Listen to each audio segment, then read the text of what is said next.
Hi, I'm Adam. And I'm Kara, and we are Crunchy Cozy Games. Welcome.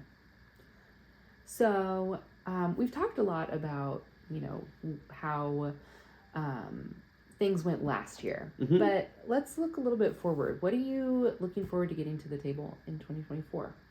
Well, one of the games on my list that was a big surprise for me that we hadn't played any games in the series was Architects of the West Kingdom. Okay. And since we've played that one, we've actually since acquired the next two in that That's series. true. We've got Paladins of the West Kingdom and then Viscounts of the West Kingdom, both of which I am really excited to play.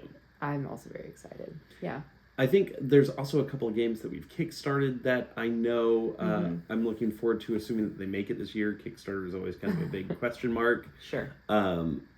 The people that made Flamecraft, they have a really cute game coming out called Critter Kitchen. Oh, I'm very excited for that one. Yeah, we've backed that one, so I'm looking forward to getting that one. And then one that I was hoping that we'd get last year that didn't end up making it was a game called Unconscious Mind. And in that one, you're basically like students of Sigmund Freud, and you're discussing your patients and kind of interpreting their dreams. But it's like this theme. Yeah, it's a super weird theme, but it's got kind of the art style and the art cards of like a Mysterium. Oh, but then it's got like resource yeah. management of like a Euro game. So I'm just really eager to see how that one ends up being. Yeah. I know for me, ones that I'm really excited for, one is one that we got in a Kickstarter really late in the year, and it's Threads of Fate. Oh, yeah. I was a really big fan of Emerald Flame. Yeah, that was fun. And we've kind of been playing our way through Light in the Mist. Just, it's a little slower for us. But, I really enjoy their components and their puzzles. I love doing the online puzzles from that company. And so Threads of Fate is I'm really looking forward to playing through that. That is like a one-time playthrough. Well, that actually brings up an interesting question. So, sometimes when I see people do lists like these, they'll list the exit games as like board games. Do you consider exit games board games? I don't know. I mean, obviously you get them at a board game store. Right. They're sold in the board game section at, bigger stores. I can absolutely see why you would call it a board game. Yeah. But to me, it's sort of just like a one and done. It's almost, as we've talked about, there's sort of a distinction between it being a board game and an activity. Yeah.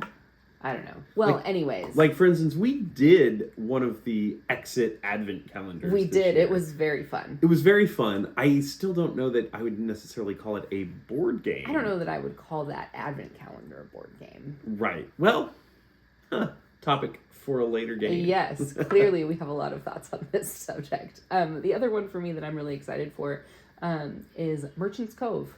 Oh, yeah. Yeah. Just picked that one up. That's one that every time we've gone into our local game store, I have looked at this game and looked at it and almost bought it and then didn't, and we finally just decided to go for it, and I'm super excited. The little boats and the little shops. I'm just so excited to play Merchant's Cove. Well, and they've got an expansion coming out that has more merchants that you can play as, so if we like it, we might have to pick that up too. Yeah, so that's my excited for list. Cool. Well, I'm excited because after today's list, we will be halfway through covering our top 100 games. So I think without further ado, why don't we jump into it? Okie dokie. So my number 60 is a game that you talked a little bit about, but I think is a charming little family game called No Thanks. In No Thanks, it's a really simple premise. You basically have a deck of cards that have number values on them, and I think they're numbered 3 through like 32. And you pull 9 cards out of the deck, and the reason for that is as you're playing the game, you want to try to avoid points. And so the number that's on the card, that's how many points you get if you end up taking those cards. And then you have these little chips that you are tossing onto the card to say, nah, I don't want that, go on to the next person. And so it basically goes around the circle until somebody finally caves, and then they take the card with all the chips that got put onto it. Those chips then are negative points at the end of the game, so whatever score you get, you subtract those chips from it, and that's your real score. The other interesting mechanism in this game is that if you get a run of cards, let's say you get 11, 12, 13, 14, 15, you only score 11 points. So you only score the lowest card. I really like that game because I think it's very simple to explain. It is. Which is great for families. But also, I think there's a really fun little strategy for it of, you know, and I think I had a difficult time explaining this to my family of if you've got a set, you don't have to just take the card right away. Let it go. Other people don't want it. Yeah. So and because of that, you can get more of people's chips when they throw them in. Right, which is how you then pass on the other cards. I mean, those chips are there's a finite amount of them in the game. It's also a super fun thing to do to see who. It's kind of like a communal who's willing to fall on the sword type of thing to stop somebody from getting a run. Well, and then of course the challenge is you might be building a run and then you're getting to the last couple of cards and you're like, that card that I need to fill it in, like you've taken a chance. Yep. It might not be in the game, so it's a gamble no matter what. But yeah, it's a super fun family game. It's really cheap. I mean, I think you can get it on Amazon for $10. I highly recommend it. It's a great game to play at the holidays. My number 60, No Thanks. My number 60 is The Wolves. And in this one, you're kind of like building a pack of wolves in the forest. I'm going to be honest, I don't remember a lot about the actual gameplay of this game. It was clearly not super memorable for me. I mean, I really like the different art of the wolves. Like, it is your like tundra wolves and your forest wolves, and they're all kind of like a different color and different shade. Well, and you get slightly different power, right? Depending on which. Was there a different? Well, so they all have faction power. They all have different terrains that they are more adept to. So the way that you're kind of moving and doing your different actions is you've got these terrain tiles, and to take actions, you will flip one of them over, and so they each have a different side. Right. But yeah, that's kind of the terrain power is that they have one extra of that type of terrain. So you have the ability to do like dominate actions and all sorts of other things. It's coming back. I thought that mechanism of like, hey, you flip these tiles to do anything that you want to do was really inventive. And I think it is one of those games that I know you mentioned in a previous game that you don't like the style of having to think a couple turns ahead. Yeah. So you're like kind of plotting out when you're going to flip these tiles over so you can set up a bigger move later. Sure. Yeah. Neat game. So yeah, number 60 for me is The Wolves. All right. Number 59 for me is another game that you have already talked about. I'm a little surprised it ranked higher on my list, but that is Decrypto. Decrypto is kind of my favorite. I guess it's not my favorite party game per se, but it is my favorite like kind of gimmicky party game, I guess. Sure. In that, you know, you've got these things that you're sliding cards into so that you can see them and other people can't. But I think what's really creative about that is, unlike Codenames, where you feel very restricted in the clues that you're trying to give, Decrypto really encourages you to be creative as you're communicating your clues to your partner because you don't want the other team to get it. Right. The nice thing about that is you can kind of come up with a like theme to the clues that you're given. So if I've got my buddy and, you know, we know about video games, for instance, we can make those clues video game based that you guys won't figure out because you're not as big of fans. Yeah, that worked. That was a really good strategy. It worked very well. But yeah, I really like that party game. Number 59 for me, Decrypto. Number 59 for me is one that you've talked about already, and that is Isle of Cats. So I like polyomino games a lot. I do think that this one is not my favorite of the polyomino games that we have.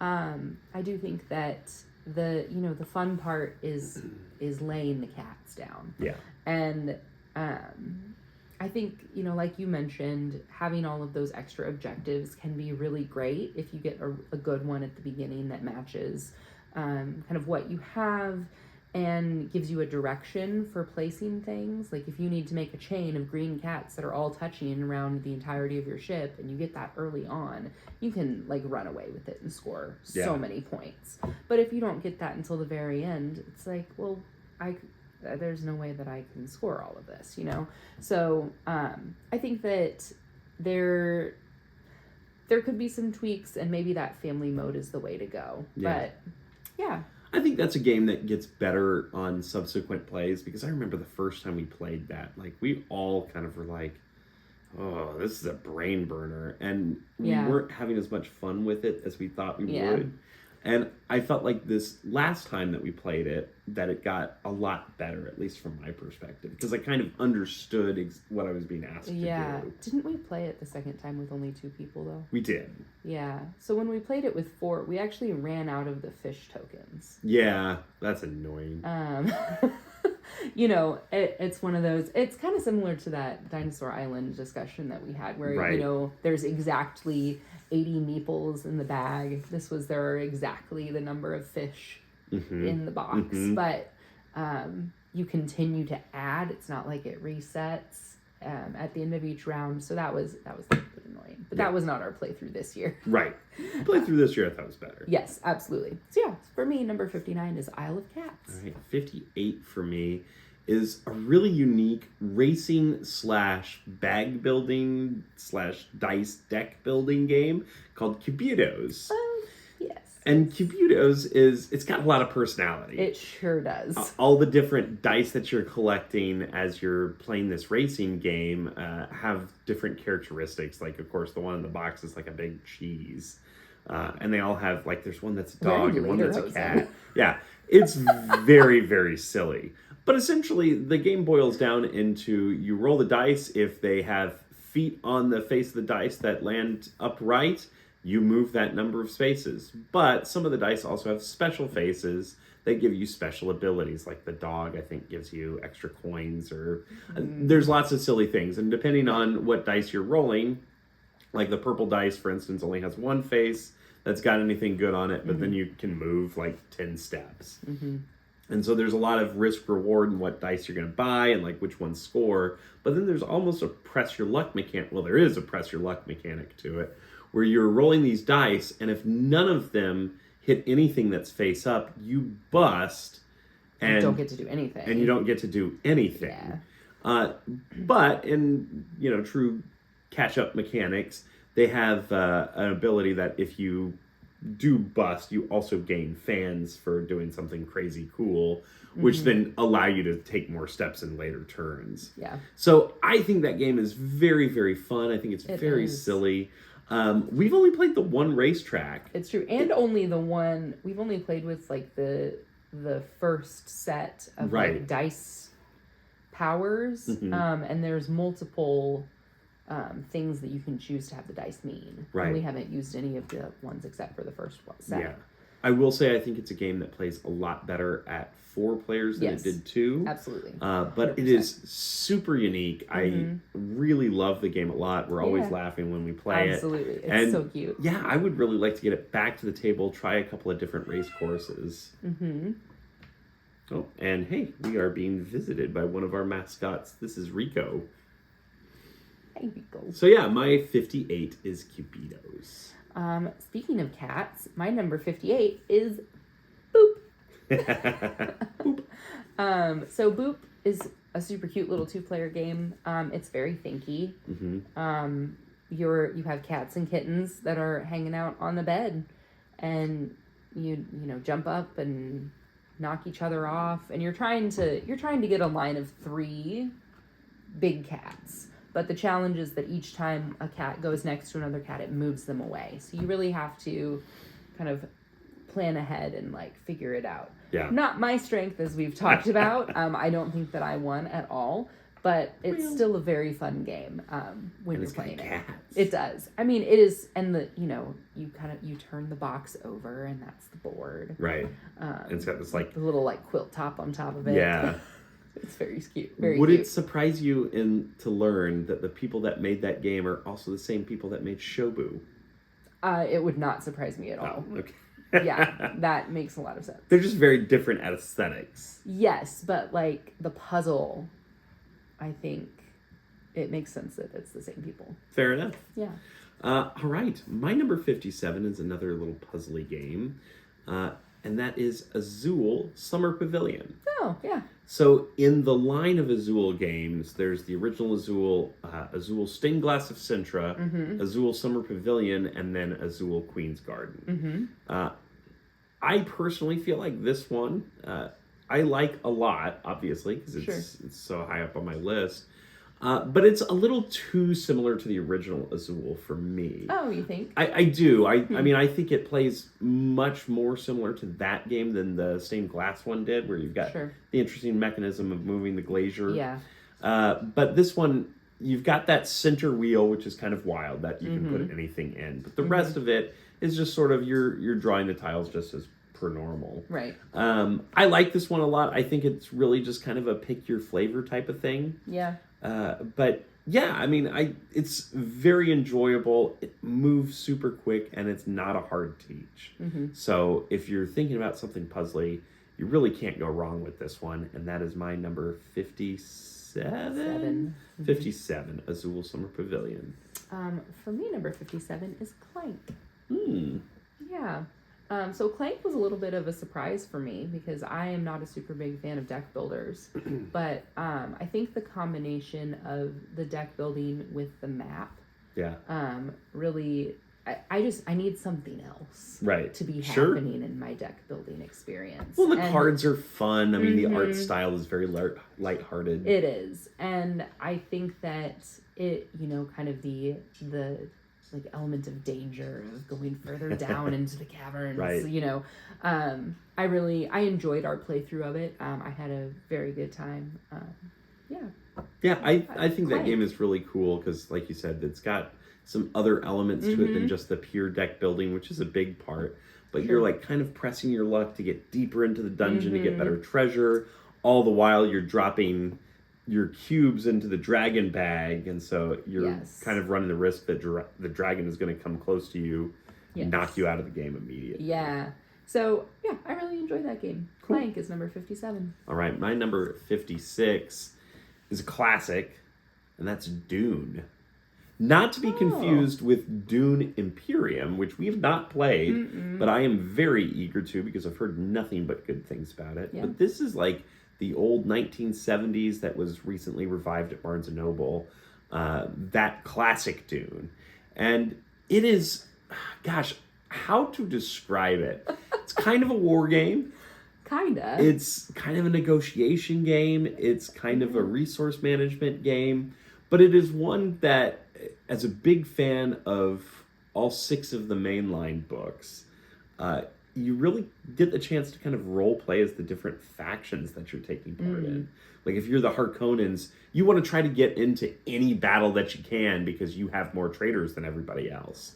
Sure. And of course, the battle in that game I think is really unique because you're doing this kind of like you wage how many of your forces you're going to let go, and then the other person does the same. Whoever wagers more, they're the winner, but of course you lose all those forces. Right. The interesting aspect here that makes it Dune. The partnerships? Well, yeah, I mean, that's part of it. I'm getting there. Oh, but the interesting thing in battle that Dune has is that you have a traitor, and almost every faction gets 1, but the Harkonnens get 4. Sure. And if that person plays like their leader that has so much strength that they're wagering on, and they're one of your traitors, they just automatically lose that power without, unbeknownst to them. Sure. And so that's super cool. But then, just like you mentioned, the other interesting aspect about this game is that once these battles start happening and once sandworms start appearing and all that, then you can also start forging partnerships. Right. And so those partnerships, and some of that is, very silly. It is. It can be. Like the Fremen being allies with the Emperor and the Spacing Guild. It's just like, they would never do that. But that's not the point. The point is, you can basically form a partnership where the 2 people can win together. Right. And that creates a really interesting element on the board because you're trying to figure out, like, who can you trust, who can't you trust? Because the other thing is, at a drop of a hat, that alliance can be broken. True. Well, and it just creates a really interesting dynamic around the table as you're playing. Right. It's a very engaging game. Did it make your list at all? I think so. Oh wow! So that's very surprising to me that it's on my list before yours. But yeah, my number 56, Dune. My number 56 is Azul Stained Glass. Of Sintra. Yes. So I really like that game. I think that I enjoy the like multi-sided board where you're kind of flipping the line of the column. Yeah. And then doing the other side as well. I think that it's a really interesting way to make the game a little bit longer with with the size of the board, and gives you lots of options to score more points. It's one where I really enjoy. I think all of the Azul games are kind of like this for me. I really enjoy like the pieces themselves. Yeah. And I think that they look like starbursts. They do. But in this one, they look like hard candies. Right. Because they're that kind of like clear, like hard plastic resin. That's probably where they got the idea to do that, like Master Chocolatier edition. Maybe, but they're they're beautiful, like with these really intricate designs. Yeah. But the gameplay itself is also really interesting. With that glazier that's you have to play after where they're located on your window. It's a very good game. We've only played one of the scoring mechanisms. There's like 2 different ways to score it. Oh, I didn't know that. Yeah, there's 2 options, and we've only done one of them. But definitely would like to play that one more. So yeah, Azul Stained Glass was my number 56. My number 55 is a game that you talked about, I think, on our last list. That's Lacrimosa. Oh yeah. Which is basically the Mozart game, as you mentioned. Like you're trying to finish Mozart's last Requiem. Yeah. And it's just the theme of it is just so unique. It really is. Like we don't have anything else like it. And I don't really see much else like it. No, I mean I've never seen anything quite like that. I mean, what I really enjoy about that game is that there's so many different ways that you can score. Yeah, you can score that's more true. by getting music and selling that music or performing that music. You can score points by traveling around Europe and kind of reliving Mozart's memories, or you can score points by finishing the Requiem, in which you're like placing your token on pieces that have to be finished. And I don't know too much historically about Mozart. I am just kind of like blown away at just the production of this game, because it is just a well thought out game. Yeah. And it looks neat, and like you said, there's just really nothing like it in our collection. Yeah. I also just really appreciate that you can invest in a bunch of like religious songs and they score no points. It's not even a joke here. That's just really one of the mechanisms of the game. The idea is you just made this song for God, so you get no money from it and you get no points from it. Unless, of course, you get like a special bonus objective card that allows you to score points for those games. Right. Yeah. It's a good game. It is. 55, Lacrimosa.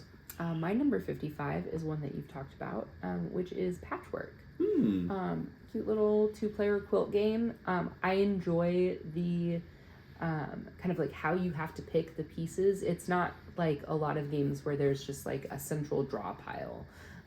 You line up all of the pieces around the center. Right. Yeah, the first time we set it up, I mean, we were kind of like, all right, just a little bit, and then it was like, no, keep going. It took up a lot of the table. Yeah, you gotta make a big circle. You do. And, you're limited to picking between, it ends up being like 3 or 4 tiles. Right. And so I think there's a lot of strategy in what you pick, because if you're behind, then you get to go again. Right. I really enjoyed the polyomino aspect of that. I really enjoyed the variety of pieces, because like the big pieces aren't necessarily the ones that are going to score you the most. Right. And they're not necessarily going to be the ones with all the buttons. So, right. Just a lot of things going on with it. I really enjoyed Patchwork. So number 55. All right, 54 for me is a game I don't believe we've discussed just yet, and that is Guild of Merchant Explorers. Oh, interesting. Yeah, I know what that means. I thought this game was super cool and super unique. Again, we were just talking about Lacrimosa, like there's not really a game like that. So when I saw the cover for this, I thought, it's going to be one of these things that you're like playing cards and selling goods, and it's not like that at all. Mm-mm. Like, basically what you're doing is you get a card and it says you can basically move across this different terrain, and as you play through each different round, you're trying to get to another place that you can establish a camp or a base, so that on the next round you can start moving from there. There's some objectives, like you're trying to get to these lighthouses, or you're trying to fill certain sections of the map to score points. Right. But what's really unique about it is everybody has the same deck of cards that they're being pulled from, and then you add one to it each time. And then there's some cards in there that essentially give you an option. Like you can do 3 forest hexes in a row, or you could do 4 water hexes, but like only 2x2, stuff like that. Which I just think was really unique. Well, and we all ended up having like vastly different maps. Very different maps. And I just found it to be one of those games that, as I played it more, when I started, I was like, I don't know how we're ever going to do all of this. It was a little bit slow to start. Yeah, but once we got a hang of it and once we kind of understood the rules, I found it to be a lot of fun. Yeah. So, my number 54, Guild of Merchant Explorers. So my number 54 is Trekking the World. Oh, that's so close. I know, it's so close. Which we have talked about already. But, I really like it. Just a little jaunt around the globe, playing some cards, collecting some stuff. Yeah. So yeah, very cute. Yeah, it's a very cute game. It's very cozy. It's one to play with family members. Yeah, it plays super quick. It's very easy to understand. You just kind of hand them the cards and say like, "These are you take your actions," and you're good to go. Right. Yeah. So it's very enjoyable, very quick, very fun. Trekking the World, 54. Another kind of trekking game that's not in the trekking series, but kind of has that same aesthetic, that same vibe that I think is another great family game is Parks, which is my number 53. First of all, I love the art style of Parks. I mean, I know it's kind of cheap because it's based on the National Parks Project. But the art is very cool. It is. It's great. But essentially you're just moving across a map, and it's got what I call a ratchet mechanic, where you can go as far on the trail as you want to, but you can never go backwards. And you collect the different resources that are on these tiles as you're walking across the trail. And what's interesting about that is you've got 2 hikers. So if you jump over a couple of tiles because you need to grab a resource that you really have to have before everybody else gets it, you've got that other hiker that can kind of take one step at a time to maybe gather up the extra stuff. But yeah, it's kind of a simple to explain game. You're gathering resources. The national parks cards that you see displayed up there and the couple that are in the deck, they have some of those resources on it that you then spend those resources to purchase that park, I guess, for lack of a better term. To visit it, I the believe park, is right. what it's... But essentially, in you're like just game taking mechanics, you're purchasing the card. Right. Yeah. There's also an aspect of you've got a camera that you're taking pictures to memorize, memorialize your visit. In all of the games of that we've played, because this is one we've played several times. Yeah. I have never really used the camera power very much. And there have been a couple of times where that has been really good for me, but also a couple of times where I have lost because somebody else did. Right. So, yeah, I feel like I can definitely see why that's a frustrating thing. I think the other thing to me that I think is a little frustrating, but it doesn't ruin my enjoyment of the game, is that some of the bonus objectives that you get, like at the start of the game, there's one that's you get 7 points if you score 5 parks that are 2 points or less. That sounds like a great card. It's like, oh, you get some bonus points for doing that. Right. But it also forces you to take those small point parks cards, which, unfortunately, you're only going to get so many opportunities to play those cards throughout the game. So it's kind of trapping you into taking lower scoring cards. Yeah, I mean, we've got that same beef with some of the wingspan objectives. But there's a lot more variety in the wingspan objectives. Right. So I agree. Yeah, I also really like Parks. But yeah, my 53, Parks. My 53 is Guild of Merchant Explorers. I knew it was so close. I thought maybe it was going to be the same number. I thought so, yeah, but no. 53, Guild of Merchant Explorers. It was a very fun game. This is one that we played at Board Game Cafe. Rather, it's not one that we own, so Not yet. Not yet. So it's a very cute game, very fun game. It was really, really interesting to see how differently we ended up playing. I will say, one thing, it has that feature where there's a lot of simultaneous play going on. Sure. And sometimes I want to see what other people are doing. Yeah, I think it works for this one because you're Yeah. kind of all doing the same thing. Yeah. And so you can kind of like look at each other's Yeah. maps to see what they did, which I Sure. think is neat. Because, I mean, unlike a roll and write where you'd be like drawing it out, Right. you actually are leaving cubes on the different hexes as you're Yeah. moving across the map, which I think is cool. Mm-hmm. Yeah, great so game. 53, Guild of Merchant Explorers. All right, my 52 is a very popular game. It has sold more than 10 million copies. Ooh. There are so many different versions of this game. I mean, they've been in just about every city. And then just this year, they released a legacy version of it. And that is, of course, Ticket to Ride. Oh. So Ticket to Ride is, It's such a classic. we've talked a lot about some family games on this one. This is like the ultimate family game to try and like pull them away from playing Monopoly and Sorry and Clue and all that good stuff. It's a good transition game. It is. It's like, oh, you guys like those games. Here's a good one. I mean, Ticket to Ride is very simple. On your turn, you can draw cards. Those cards have colors on them of trains. And you go, oh, it got a little bit darker in here. You play those cards when you have enough to basically extend your train line. And then, of course, you were trying to set a route from one city to the other. And then there's that risk-reward element of if you can set up a ticket that goes from one end of the map to the other, you're going to score a lot of points. However, if you don't get it, you're going to lose that number of points. But it is a super easy to explain game. It's just a lot of fun, and boy, is it fun to place all those train pieces. It is. Yeah. Yeah, my number 52, Ticket to Ride. My number 52 is Quest for El Dorado. Yeah.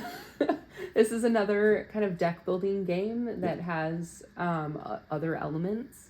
This one has a racing element. Yeah. And yeah, I enjoy this one a lot. The store mechanic is really interesting. Yeah. Where, there's, is it six or seven items across? 6? I think it might just be 5. 5. There's Yeah. 5 items across that are available, but there's like this whole pool of stuff behind it that's not yet available. Right. And so as you're purchasing these cards to build up your deck, if one of them is depleted, then the next person to buy a card can pick something new to be in that spot. Right. And so I think that there is definitely some strategy in what gets placed there.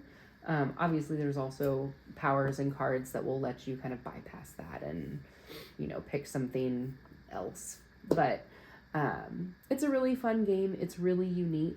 And I haven't had a bad time anytime we've played it. So yeah, number 52, Quest for El Dorado. Yeah, I like that game a lot. I think there's just so much charm to all the cards that you're playing. I love the style of it. We've played it now with the Heroes and Hexes expansion. We have, yes. Which I think that adds a lot too. I think the heroes are very funny. They are. Oh, yes. I also, we've had the opportunity now to play a couple of different maps as well. Yeah. Because there's different configurations. We haven't tried making one ourselves Right. yet. We've used kind of the ones that are available. But it adds some variety and makes it a really interesting game each time. Lots of replayability. For sure. Yeah. Well, my number 51 is another Azul game. Do you know which one? Is it Azul? It is not. No, it's Oh. actually Azul Stained Glass of Sintra. Oh. Is my number 51. Okay. And just like you talked about, I think what makes this one stand out to me is like, oh, wow, this is something really unique and what makes it a really cool puzzle game that you have to think differently from Azul is just that simple mechanic of moving the glacier. Yeah, it's true. Because In Azul, you've got kind of the math figured out of like, okay, you took those pieces, you took those pieces, and so I know we're going to get down to it, and somebody's going to get stuck with these 5. Well, moving that glacier is the only thing that you do on that turn, so when you do it, you're basically throwing off everybody else who's playing. You're throwing off their math. Right. Because they might have thought like, good, okay. I've got a couple turns, they're going to take these things. Right, Yeah. and then like, okay, that last person's going to be stuck with these 4. It gets to your turn and you say, actually, I'm going to skip my turn and move my glacier back to the beginning. And they go, oh no. Right. Now I'm the last person that gets stuck with all of this. So yeah, I thoroughly enjoy Azul Stained Glass. As Kara was talking about, I mean, we've played all the Azul games. So the original Azul still to come on my list. On mine as well. 51, Azul Stained Glass Essentra. For me, 51 is another stained glass themed game, and that is Sagrada. We've talked about it before. Yeah. I really enjoy kind of the, rolling the like different colored dice and placing them in your grid. I think it's very charming. I think the like aesthetic of that is so cool. Like very creative use of dice. Well, and it looks so beautiful when it's done. It does. I mean, it really does. The dice and their transparency, they kind of look like stained glass, which is cool. It's very neat. I agree with you about the kind of bonuses. Yeah. Because, you're not going to necessarily see all of the dice in the game, right? There are a lot of dice. And so you might be getting the color that you need and you might not. Or you might be getting the color that you need in really low numbers. Right. Because the numbers that are on them also matters. Right. So, I think if you have lucky day, that game's going to hit really well for you. But I think regardless of how the dice are rolling, I think it's a really beautiful game. I think it's a really clever design. So yeah, 51 for me, rounding out the first half. Yeah. Is Sagrada. All right. Well, we are halfway there. If you are enjoying our lists that we've put together, please let us know in the comments what has been a surprise for you. What's a game that we've ranked too low? What's a game that we've ranked too high, Kara? Whoa. It's all in good fun, of course. What I will say is, as we've talked about these lists, there's a number of games that have been on this lower half of my list that I'm like, if I play that game a couple more times, I can absolutely see it rising up the ranks. Well, I think, that's true of so many games. If that's the game that you play, then it's going to be super high on the list. We have a lot of games. Right. And so, we don't have the opportunity to replay a lot of them, multiple times close together. And so some of the time it feels like we're learning anew each time. Right. But if you can just pull out a game and play it really quickly because you just know it so well, like there's something so special about that. Oh, absolutely. That really just like makes that dear to your heart. Right. You have to have a special kind of gaming group that's willing to sit down with you and like, okay, let's learn how to spread this out. Let's learn how to get it set up and let's learn the game together. Yeah. And, that has to be a really patient group. So there is something to be said about like, hey, we're going to play my favorite game. I'm going to teach it to you. It takes 5 minutes and then you're good to go. But yeah, we love playing different games because we like different types of experiences, as you can tell by our lists. But we also want to hear from you. What are your favorite games of all time? What are some games that you haven't gotten to the table recently? And then what are some of the games that we are missing on our list? Of course, you will find out the next 50 as we continue our video series. So if you haven't already, be sure to like and subscribe so you can be aware of when our next video drops. Until then, we've been Crunchy Cozy Games. And thanks for watching.